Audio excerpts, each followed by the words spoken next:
Dear fellow ESD colleagues, thank you so much for inviting me to be a part of this fifth Ethiopian ESD conference.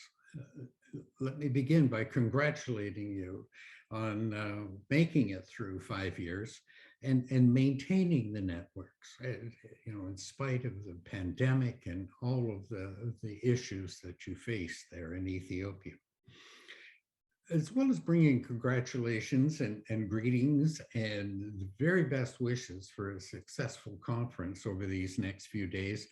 I want to share with you some recent implications for ESD and higher education institutions that may be useful within your deliberations over these next few days. So I made a brief presentation, and if you allow me a moment, let me put up and share my screen. So yes, I hold the UNESCO chair on reorienting education towards sustainability at York University in Toronto, Canada. Being associated with UNESCO, I was invited to the UNESCO World Higher Education Conference last month in Barcelona, in Spain. There were about 1,800 people present, representing higher education, ministries of education, and so on from around the world. And about 8,000 people were able to take part online. Perhaps some of you were either there or were able to take part online.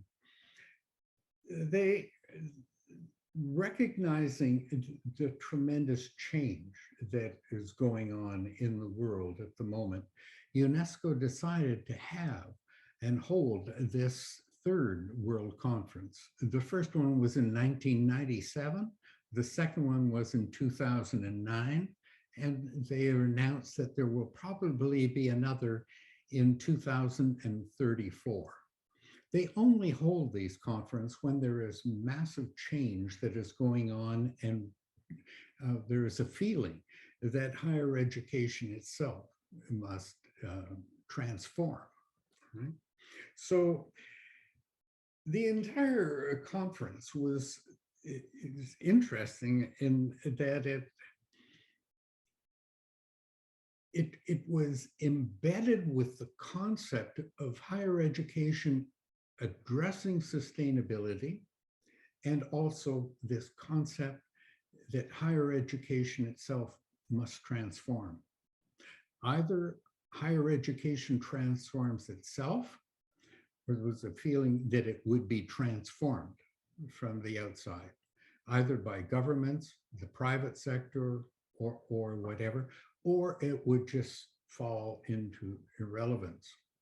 And so what UNESCO did is at the end of the conference, it brought forward the idea of a roadmap to guide the discussions around the world for the next 4, 5, 6 years on the transformation process. It highlighted 6 areas of transformation. The first one being access. Who gets to go to higher education?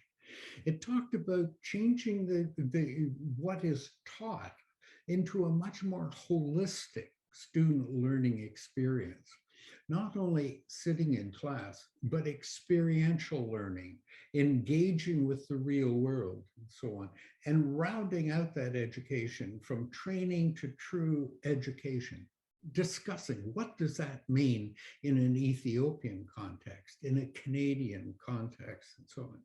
It talked about program diversity, and it talked about flexible learning pathways of short courses, whole degrees, mini courses, and so on, micro-credentials. Talked about rethinking what goes on. And then how do we use technology much better to be able to deliver programs that, for instance, in rural or outlying areas and so on, to be able to address students on their own time when they are available, instead of having to show up for all classes, perhaps some, but some online, multimodal that way. Now, informing this, there were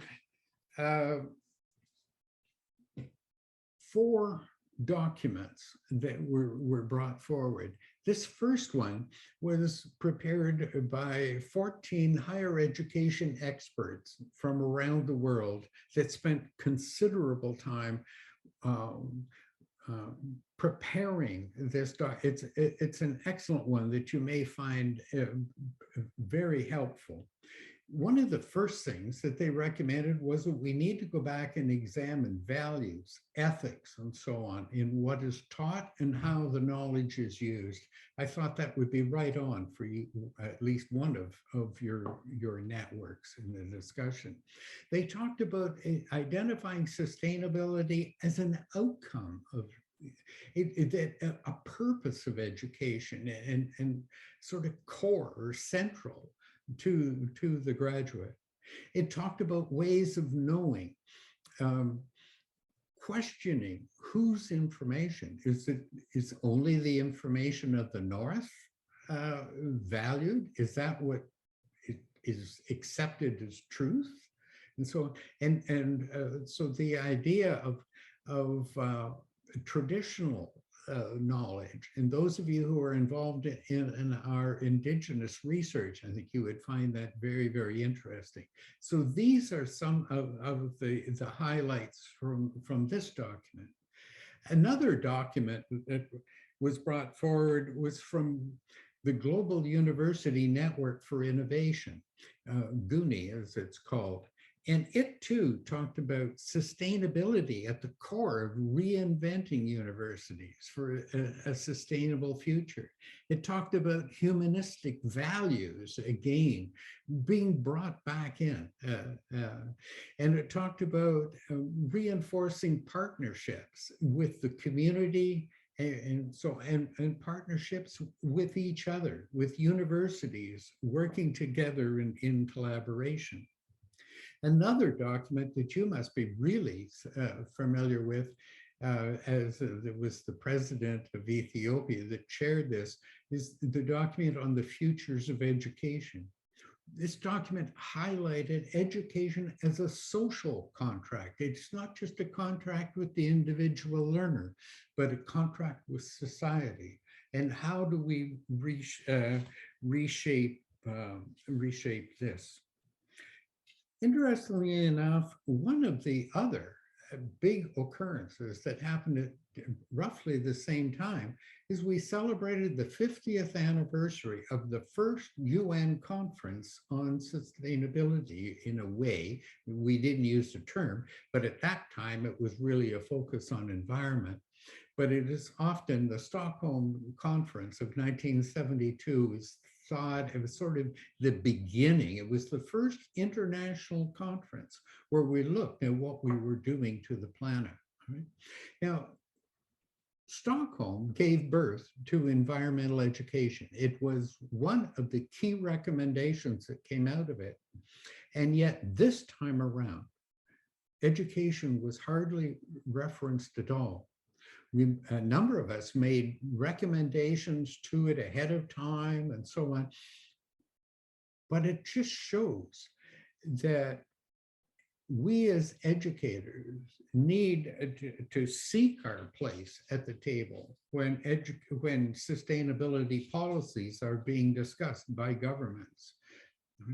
We can at times be taken for granted. For instance, we know that within the Sustainable Development Goals, that ESD has been recognized as being crucial to it.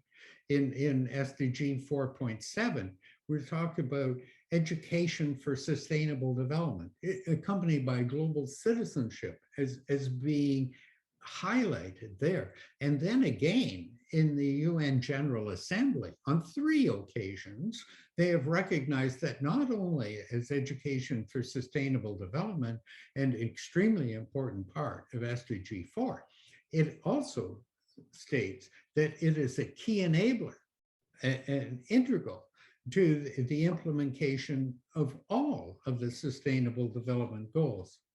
And yet in Stockholm, that was not present.